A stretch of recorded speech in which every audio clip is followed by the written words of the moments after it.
Et on continue, est-ce que le micro est allumé? Oui, il est allumé. C'est parti pour les fonctions callback, les fonctions de rappel, on pourrait dire en français. Une fonction peut recevoir une autre fonction en argument. On appelle ces fonctions des fonctions callback, des fonctions qu'on va rappeler. Donc par exemple ici on a const database avec plusieurs personnes sous forme d'objets. Coder une fonction qui vérifie l'âge d'un ensemble d'objets dans un tableau, elle retournera false au premier membre qui a moins de 18 ans. D'accord? Donc ça vérifie si tous les étudiants ici, tous les membres comme ça de notre base de données ont plus d'un certain âge. D'accord?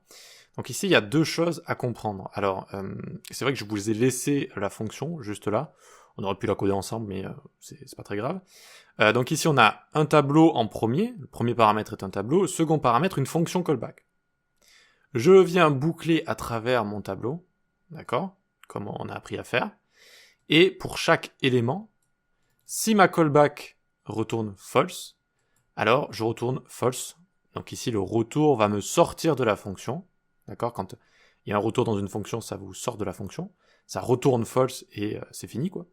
Ça ne va pas exécuter le reste de la fonction s'il y a autre chose.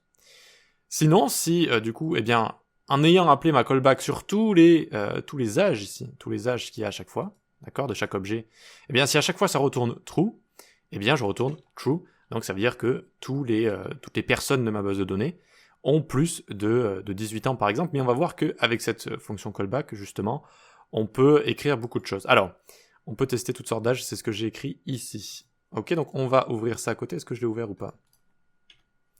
Voilà, très bien. Donc on actualise. Donc là, j'ai juste true qui a été renvoyé.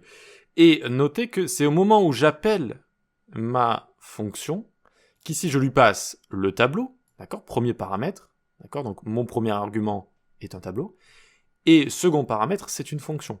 Et là, regardez, c'est moi qui crée cette fonction juste ici. C'est moi qui l'a créée. Voilà. Je crée cette fonction. En fonction de ce que je vais lui passer dans le corps de cette fonction ici, d'accord, qui correspond à mon paramètre juste là.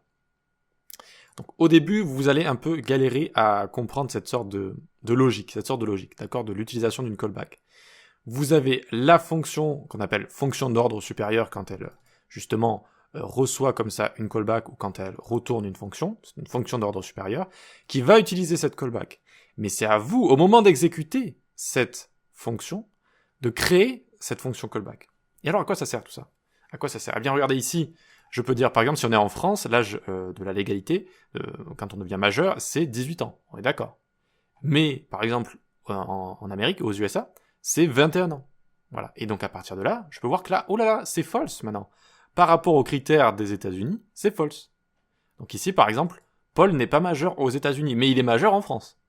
Et il est majeur, je ne sais pas, dans d'autres pays, je ne connais pas l'âge donc de tous les autres pays, quand on devient majeur, mais voilà, suivant les pays, ça peut changer. Et donc, imaginons qu'il y a un autre pays, ce soit 20 ans, eh bien on peut mettre 20 ans ici, on peut mettre 20 ans, on peut mettre 30 ans, on peut mettre 99 ans, d'accord? Ça ouvre en fait une possibilité, et on peut résoudre plein de problèmes avec ça. Vous voyez, 18 ici, parce que j'aurais pu mettre ça. Ici, if r de i de age est inférieur à 18, d'accord?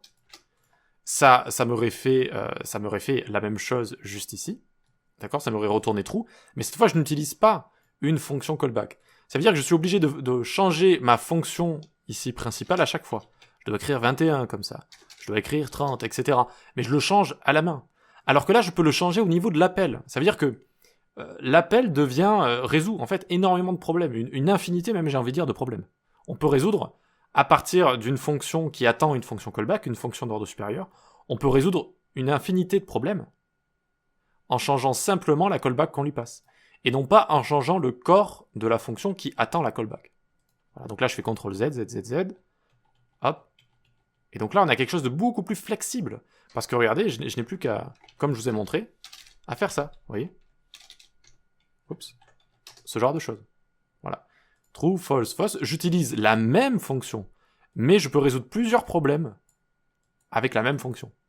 Voilà donc toute l'utilité de ces fameuses fonctions callback, des fonctions qu'on passe en argument à une autre fonction. C'est vraiment pour les rendre plus flexibles, pour éviter de créer une fonction par par âge, par exemple. Il y en a une pour 18, il y en a une pour 21, il y en a une pour 30, etc. Ça, ce serait très mauvais en termes de flexibilité, de maintenabilité, etc. Voilà. Donc, on va en voir plein, vraiment. On va en voir en long, en large et en travers. On va en voir tout ça. Donc, qu'est-ce que j'avais écrit ici? Coder une fonction qui vérifie l'âge d'un ensemble d'objets dans un tableau. Elle retournera false au premier moment qu'il y a moins de 18 ans, d'accord. Ok, et voilà, c'est tout ce que je voulais faire. Alors, de mémoire, je voulais la coder avec vous. Bon, finalement, j'avais oublié d'enlever le code, mais c'est pas grave. On va dire que c'était plus une leçon d'explication des callbacks, voire même, je pense que ce serait... C'est un petit peu mieux de l'expliquer comme ça au début, avant de coder, parce que si je vous avais fait coder une boucle, etc., ça aurait peut-être été encore plus compliqué à comprendre. Voilà l'utilité des callbacks. On peut passer à la suite. On va parler des méthodes, les fonctions dans les objets.